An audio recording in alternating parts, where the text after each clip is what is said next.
तो अध्यात्म, यदि आपने इस विद्यालय में प्रवेश पाया है, पहले इसका उद्देश्य समझ लेना। इस विद्यालय का उद्देश्य है आपका यहां जन्म मृत्यु से सदा के लिए झंझट छुटवा देना और सतलोक में वहां भेज देना जहां कभी दुख नहीं, कभी मृत्यु नहीं, कोई रोग नहीं, कोई कोड नहीं, कोई आपदा नहीं आती, किसी चीज का अभाव नहीं, जहां हम पहले रहते थे। अब जब तक आप मालिक के चरणों में रहोगे तो यहां का सुख तो आपको मिलेगा मिलेगा। आपके भाग्य में ना होगा तो भी दाता आपको देगा। ये दयालु है, ये समर्थ है, इसके पास फुल पावर है। और फिर आपकी मृत्यु तो होगी, क्योंकि यहां तो कोई रह ही नहीं सकता। इस मिट्टी के खिलौनों में कितने दिन रह सकता है? हजार हजार वर्ष तक भी जीवित रह कर देख लिया ऋषियों ने अपनी अटकलों से, आखिर में फिर मृत्यु हुई। यहां तो मृत्यु होगी। वो दिन तो डेफिनेटली आओगा जिस दिन आपने यहां छोड़ना ही पड़ेगा, चाहे कितना काम रह रहा हो। आज जो स्थिति आपकी है, यदि आप इसको अभी से सेट करके चलोगे कि परमात्मा आपकी इच्छा कभी ले चलियो, यदि आपने मोक्ष उद्देश्य रखना है, उसमें फिर अग्रम अग्रम नहीं रखनी कि यू काम रह गया, ऐसा नहीं हुआ, भगवान इतना और हो जाता फिर काम बड़े नहीं। चाहे कभी कहे परमात्मा, चालन की तैयारी करनी पड़ेगी आपने। तो आपने यहां से तो जाना ही पड़ेगा। यदि आप श्रद्धा नहीं हटाओगे, यहां से आस्था नहीं हटाओगे, तो भी मृत्यु होगी, तो यहीं आ जाओगे। इस ज्ञान को आधार बना के और परमात्मा को साक्षी रख के जब भी चालन की तैयारी आवे, किसी समय आ जा, सहर्ष चल पड़े कि कभी ना कभी तो पीछा यहां से छुटवाना ही पड़ेगा। मान लीजिए आप परमात्मा के मार्ग पर लगे हुए हो और आपके साथ कोई ऐसी घटना, वैसे तो मालिक घटना नहीं देता जल्दी सी, वो भी आपकी कोई त्रुटि होगी या परमात्मा की कोई और रजा होगी, उसमें वो आपके हित में ही होगी। जैसे जिसको हम अकाल मौत कहते हैं, तो यहां पहले तो अकाल मौत आपकी होगी नहीं, और होगी तो घनी आपके ऊपर मेहर होगी, कोई विशेष कृपा होगी, या आपका नाम टूट चुका हो। प्रथम तो अकाल मृत्यु होगी नहीं इस मालिक के चरणों माने के बाद। इसके हाथ में है मासा घटे ना चल बढ़े, विधना लिखे जो लेख, और साचा सतगुरु मेट कर ऊपर मार दे मेघ।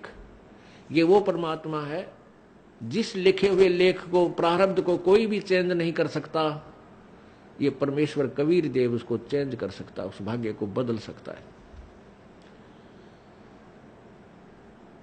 तो ये तो उसके साथ होगा जो हृदय से, तन मन धन से कोई मर्यादा भंग नहीं करता है, प्रभु के चरणों में लगा हुआ है।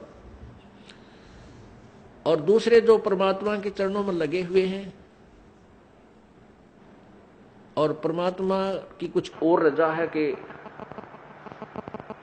कई कारण हो जाते हैं पुण्यात्माओं, तो उसको ऐसे अकाल मौत, वो स्वयं ही अकाल मौत मृत्यु करेगा उसकी, और तुरंत ही उसको दूसरा जीवन देकर पार करेगा। वो उसने अपनी आत्मा को देखना है। हम तो अपना स्वार्थ देखें। जैसे किसी की मां मर जा, चाहे 70 साल की हो रही है, तो याद आवे है कि भाई पाछी बालक खिलाओ थी, पोत्या ने राजी रखे थी, घर की रुखाड़ करे थी, ये बना मरे तो बढ़िया है। तो हम तो अपने स्वार्थ ने कर रहे हैं। जय उस माता जी का हो जा बीमारी, कोई रोग हो जा, 10 लाख जा, खाट पे लेट जाओ, तो हफ्ते अंदर हाथ जोड़ लेंगे सारे, है भगवान माँ की माटी उसंगवा ले, परमात्मा इसने उठा दे। तो कहने का भाव ये है कि यदि परमात्मा किसी भी समय पर अपने सच्चे भक्त लगा हुआ ठीक है और उसको ऐसी कोई घटना करता है, ऐसी कोई घटना होती है अकाल मृत्यु की, 2 कारण से होगी।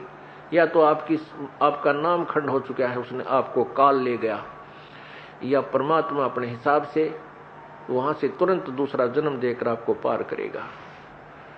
अपने आत्मा, हम जैसे दीर्घ रोग है हमारे को जन्म और मृत्यु का एक दीर्घ रोग है, ये कैंसर हो रही है।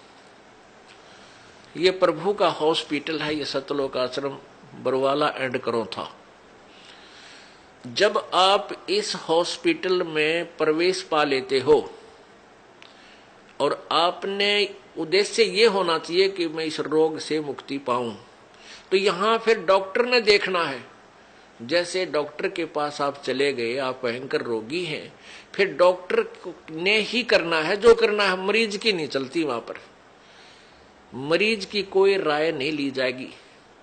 डॉक्टर जब चाहोगा इंजेक्शन लाओगा, जब चाहो उसका एक्सरे करेगा, जब उसकी रिपोर्ट लेगा, ब्लड चेक करेगा, ग्लूकोज चढ़ावेगा, इंजेक्शन लगाएगा, और हो सकता है किसी कारण से टांग भी काटनी पड़ जा जीवन बचाने के लिए, तो वो टांग भी काटेगा। तो वहां मरीज अपनी नहीं चलाता है, वो करबद्ध रहता है और डॉक्टर को समर्पण कर देता है कि जो आपको ठीक लगे वही करना।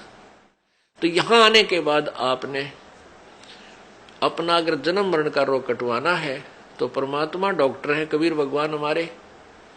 इस दास को आपका कंपाउंडर छोड़ रखा है, तो आपको जैसा भी यहां हो रहा है उसमें कोई, देखो एक तो आपको गड़बड़ होगी, नामखंड हो जानते हैं, आपका नाम टूट जाएगा, परमात्मा से आपका कनेक्शन खत्म हो गया।